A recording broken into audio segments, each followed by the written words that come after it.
सम number 44 हम लोग देख रहे हैं। ये बीबी अप्रैल 2017 में आया है। सबसे पहले क्या पूछा है, डेट इक्विटी रेशियो। तो सबसे पहले हम लिखेंगे फॉर्मूला डेट इक्विटी रेशियो का। फॉर्मूला क्या है ना, जब भी डेट की बात होगी वहाँ पे लॉन्ग टर्म डेट की बात होगी। जो इक्विटी का हिस्सा है वो आपका है proprietary fund. So formula is long term debt divided by proprietary fund. What is proprietary fund? Equity preference reserves है। सो लॉन्ग टर्म डेट, अभी बैलेंस शीट लायबिलिटी साइड देखो क्या क्या दिया हुआ है। If you check out long term loans दिया हुआ है, करेक्ट। कितना है? 1,82,000। इफ यू चेकआउट दूसरा कोई लोन है, दिख नहीं रहा है, बैलेंस शीट में दिया हुआ नहीं है। सो ये आपका लॉन्ग टर्म डेट होगा। कितना है? यही टोटल है, विच इज 1,82,000, करेक्ट। आगे बढ़ते हैं। सो 1,82,000 आपका लॉन्ग टर्म डेट हुआ। अब प्रोप्राइटरी फंड की ओर हम चलेंगे। प्रोप्राइटरी फंड में क्या क्या आता है?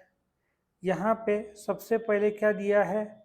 7% preference shares, which is how much? 26,000। Ordinary shares मतलब ही इक्विटी शेयर्स होता है, ओके। ऑर्डिनरी शेयर्स मतलब equity shares. Reserves and surplus भी इसमें आएगा। Now if you take the total, आपका प्रोप्राइटरी फंड यहाँ पे आंसर आ जाएगा।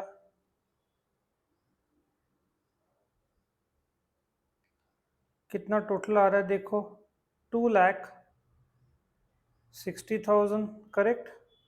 Now will go to the next part, मतलब कि फॉर्मूला में इम्प्लीमेंट कर देते हैं। ये जो रकम आया है 1,82,000 डिवाइडेड बाय 260 इंटू 100 मत करना, प्रॉफिट और रिटर्न्स में वो यूज होता है।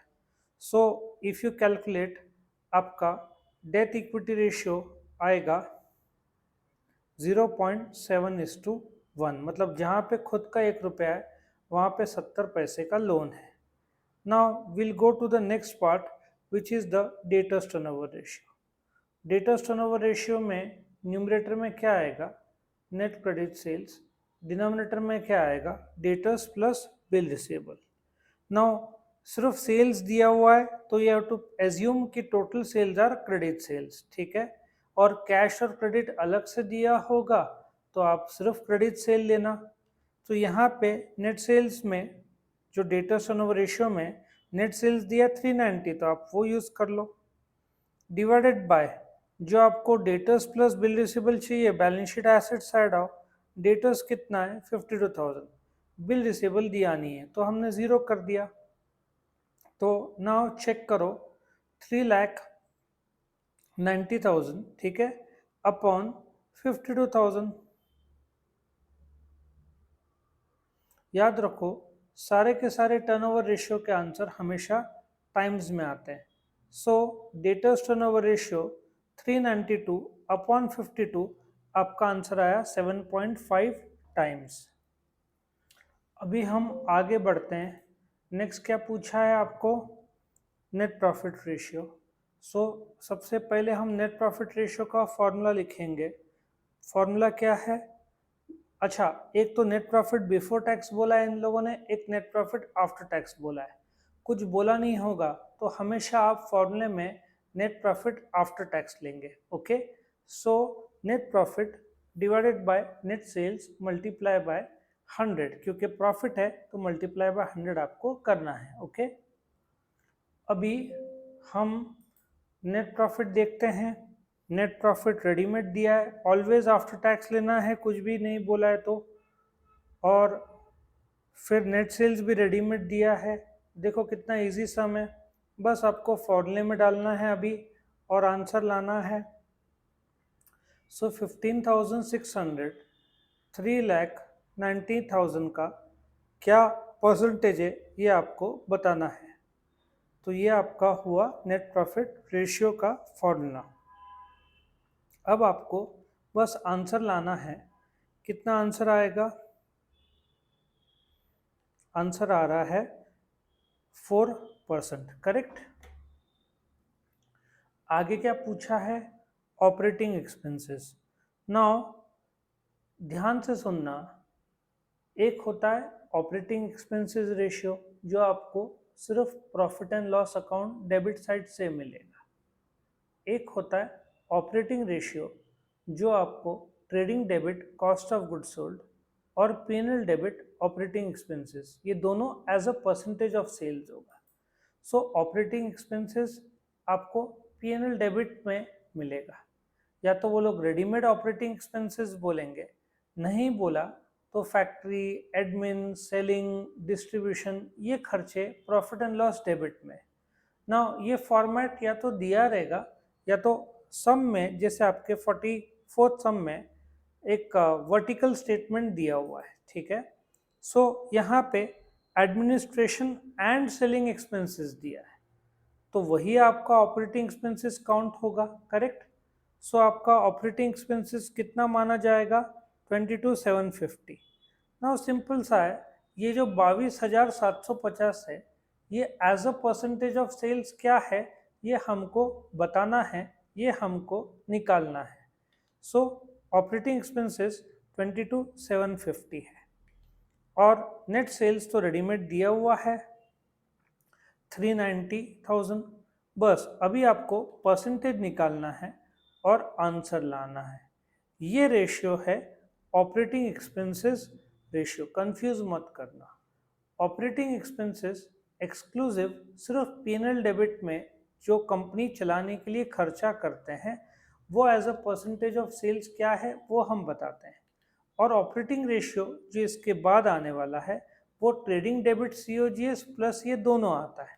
सो आपका ऑपरेटिंग एक्सपेंसेस मतलब कि प्रॉफिट एंड लॉस जो डेबिट है ऑपरेटिंग एक्सपेंसेस, वो as a percentage of sales is 5.83%, वो हम निकाल रहे हैं, ओके। सो अगला रेशियो जो हम देखेंगे, ऑपरेटिंग रेशियो देखेंगे। सो अभी ऑपरेटिंग रेशियो में बेटा ट्रेडिंग डेबिट में जो COGS आता है, सेल्स माइनस GP, और P&L डेबिट जो ऑपरेटिंग एक्सपेंसेस आता है, ये दोनों आएगा। एग्जाम में आपका ऑपरेटिंग एक्सपेंसेस रेशियो और ऑपरेटिंग रेशियो में फ़र्क है, ये सिर्फ ऑपरेटिंग एक्सपेंसेस है, ये COGS प्लस ऑपरेटिंग एक्सपेंसेस दोनों है, तो एग्जाम में ये कंफ्यूज नहीं करना बेटा।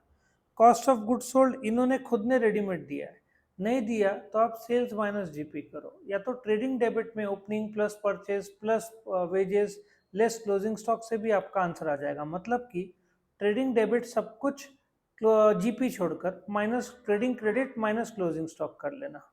ऑपरेटिंग एक्सपेंसेस तो वैसे वापस निकालने की जरूरत थी नहीं, क्योंकि हमने ऑलरेडी इधर निकाला हुआ था, फिर भी यहाँ पे एक बार बता दिया। आपका ऑपरेटिंग एक्सपेंसेस कितना आ रहा है, 22,750। नेट सेल्स तो रेडीमेड दिया हुआ है, सो सीधी बात है ऑपरेटिंग एक्सपेंसेस से ज़्यादा होगा ऑपरेटिंग रेशियो, क्योंकि COGS जुड़ता है। तो अभी आप क्या करोगे, ऑपरेटिंग रेशियो का आंसर लाओगे विच इज़ 335,400 जो कि COGS है, 22,750 जो कि ऑपरेटिंग एक्सपेंसेस है, सेल्स 390 है इंटू 100। सो आपका ये आ जाएगा ऑपरेटिंग रेशियो। अभी पहले प्लस करो, न्यूमरेटर में 358,150 आता है, मतलब कंपनी चलाने के लिए जो खर्चा है ट्रेडिंग डेबिट और P&L डेबिट, ये 358,150, आपका सेल्स 390 है। सो जो बचेगा वो आपका ऑपरेटिंग रेशियो मतलब एज अ परसेंटेज आएगा, 91.83 आपका ऑपरेटिंग रेशियो है। और आखिर में इन्होंने पूछा है ऑपरेटिंग प्रॉफिट रेशियो। नाउ क्या होता है, ऑपरेटिंग प्रॉफिट में जो आपका माइनस किया हुआ है P&L में GP जो क्रेडिट साइड आता है, लेस डेबिट साइड जो रूटीन खर्चे हैं, डे टू डे खर्चे, वो माइनस कर दो, वो आपका ऑपरेटिंग प्रॉफिट। अभी नेट प्रॉफिट और ऑपरेटिंग प्रॉफिट में फ़र्क है। नेट प्रॉफिट में आपका डिविडेंड, इंटरेस्ट जो क्रेडिट साइड में सब आएगा, डेबिट साइड में लॉस ऑन सेल सब आएगा। ऑपरेटिंग प्रॉफिट मतलब एक्सक्लूसिव जो कंपनी चलाने के लिए खर्चे वो आते हैं ना। इस सम में ऑपरेटिंग प्रॉफिट रेडीमेड इन लोगों ने दिया हुआ है। विच इज़ 31,850 और नेट सेल्स इन्होंने दिया हुआ है रेडीमेड कितना 3,90,000। हमको क्या करना है, डायरेक्टली आंसर लाना है which is 31,850 divided by 3,90,000 into 100। इससे आपका ऑपरेटिंग प्रॉफिट रेशियो आ जाएगा। अब परसेंटेज में जो आंसर आएगा वो आपका ऑपरेटिंग प्रॉफिट रेशियो आएगा। आप कैलकुलेट करोगे तो आपका आंसर 8.17% आ रहा है। तो इस प्रकार से सम नंबर 44 कंप्लीट होता है।